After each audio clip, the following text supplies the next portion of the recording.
That's exactly what I said 2 or 3 weeks ago. That to like reverse that is a generation of work.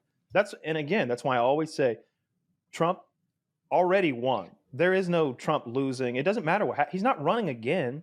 None of this matters. He doesn't. The midterms are going to matter, but how bad will it be? They're going to get manhandled. We'll see. I don't think he cares that much. I mean, he cares a little, but he's already won. What he's done with the Supreme Court, that's the next 30, 40 years maybe of the way that things will go. The redistricting he's done, all of the judges that he's put into place, all of the key holders that owe their allegiance to him. He will never be prosecuted because of what I just said, all the key holders that he's put into power. He will never find justice, and he will always be one of the greatest winners of all time. And I don't like that, but it's factually true. The things he's done are it's never been done before. They've never been done before. No one's ever done it the way he does. No one's ever been as powerful as he is. And it's not like he had a great like idea. It's him that they like. It's him. It's his like vibe. It's what he gives off. It's the arrogance and the bravado that he oozes. It's the I don't give a fuck attitude that Americans like. Because that's what we want to hear. We want to hear, fuck you. Don't you know who we are? It's like that Toby Keith song. We'll put a boot in your ass. It's the American way. That's what people respond to. They love him. I basically I basically like never spend any time arguing with MAGA these days. Like I'm only arguing with the left flank. And it's something that I just like really beg for them to start taking seriously, because the people that I argue with are the kinds that said, you know, I don't really see a meaningful difference between Kamala and Trump. And that's a whole different thing to unpack. But like the judiciary alone is just so important. Like, even if you disagree with some Democratic candidate that maybe you're like a communist and you just like, you think they're kind of just as bad as Trump or whatever. If they let Republicans just stack the courts as they've done in the last and that was a multi-decade project, like Heritage Foundation working with Republicans to like slowly pack that judiciary over time, and then culminating with like what McConnell did with Obama, which, you know, like that was just a full-on power play. And, you know, I don't even know if I don't like that it happened, but if that was a Democrat, if the roles were reversed, I think I would have wanted Schumer to do the same. Like he was just like wielding power in that moment. Mm-hmm. But I just can't get like a lot of lefties to like fully appreciate why is it that the right is organized, like commies that you're like, is that who gives you the most guff? Yeah, by far. Yeah, by far. Like I used to spar with MAGA a lot during his first term, and like me and Hassan got along back then, and you know, like the whole like lefty ecosystem. It was all kind of united against Trump because he was in power back then. So there wasn't really a lot of opportunity to like for infighting. There was some, but not much. And then it was like the 2020 primaries and that whole debate. Like when Biden beat Bernie, they never recovered from that. And then, you know, they really went after Biden a lot during his presidency. And then it really kicked into a whole new level after October 7th. And then Israel and Gaza became this like lightning rod on the left.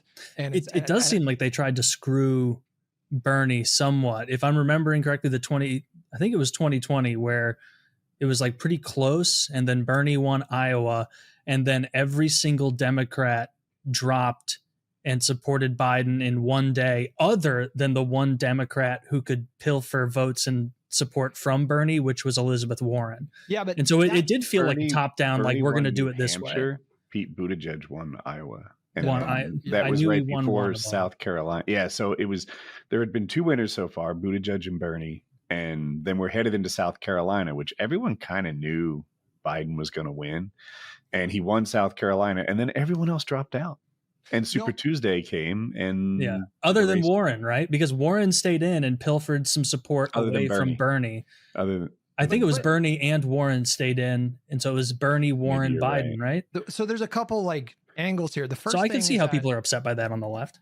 Well, all right. So there's like a couple angles here. So like the thing to unpack about Warren is that when they did polls of her supporters, it was actually pretty evenly distributed. Like once she dropped out, like half of them went to Biden, half of them went to Bernie. So her dropping out actually would not have materially. This is who? Warren. Okay. So like everyone just assumes because she was super progressive like Bernie, like all of her voters would have gone to Bernie, but that's not true. Like it was like half and half. But then the other thing to consider is like that what you're describing is just politics. Like Bernie was dominating in a split field. Like there were 12 candidates and every poll had him like looking at the path ahead. They're like, there's nobody that can stop this guy. And that's where his strength was. He was like a solid 35% in a field of 12 and nobody was even close to him. And so, but there's this ideological differences within the party. Like he's a democratic socialist. Joe Biden is a sort of like, moderate liberal guy. And so they don't agree with each other about like what's best for the party, what's best for the country. And so it's not, the idea that Klobuchar and Pete owed it to Bernie to stay in the race, even though they were they owed it to Biden to bow out so then they could get like preferential treatment within kind of the establishment Democratic apparatus. That would be my takeaway. And I'm also biased because I do like, I'm no huge Bernie guy or anything, but I do like Bernie more than Biden. Well, I'm just saying like, it almost was like Bernie supporters felt like he was entitled to the presidency. Like they felt like the losing candidates should stay in the race just to block Biden from winning. But of course, the moderate candidates are going to coalesce. They're going to do that again in 2028. I see where you're coming from, but it was a 4-way battle, and then half of the competitors dropped out in a line behind Biden. And like, I'm not anti-Biden, but it feels yucky. Right. It feels yucky when suddenly two people anti-democratic. They shouldn't be able to throw their support behind anyone. That's not democracy to me. That if anything, that works against the democratic process. If you're going to drop out, keep your fucking mouth shut. We're still counting votes over here. These two are fighting it out now. If we were having a big free-for-all fist fight, that's how you'd want it too. Oh, I'm out. My eyes hurt. Well, don't come in and kick me in the back of the knee because I got to fight this guy now. That's just politics, you guys. But it revealed. So Bernie didn't lose because Biden rat-fucked him. Bernie lost because he did horrible with black voters and old voters. Like it's the candidate's job to convince at least a plurality of voters or enough voters to secure them enough delegates to win. And Bernie just didn't. It does. I guess what I'm saying is it doesn't. That does not mean that Bernie would have won and the presidential nominee was stolen. But it appeared as though kind of the more core neoliberal democratic apparatus did have a moment of like, we're not letting this guy get it. We're gonna, Klobuchar, Buttigieg, these guys all back out, and all of you guys, hey, do you want to be the Secretary of Transportation? Well, then support him. That's exactly right, though. But like, it's Bernie's job to convince voters that his vision is better than Biden's, and at the end of the day, he didn't do that. So, like, I have a question for Hutch. Yeah. Why was Biden so popular with black people? I know that it is fact. He always has been. But I mean, Obama. Oh, it's because he was the VP. Yeah. He was dapping him up all the time. He's giving him that street cred. And Jim Clyburn is like a really kind of senior member of the Democratic Party in the House, and he's like the leader of the Congressional Black Caucus. They're gonna put y'all back in change. Yeah. They're gonna put you in change, folks. Clyburn was more of a reason why Biden ended up becoming the nominee than like Pete and Amy, because Clyburn was the one who endorsed him right before. Pete wouldn't have done well. He's gay, and that turns off. And Democrats lose horribly without black turnout, and so like they couldn't have gone Pete.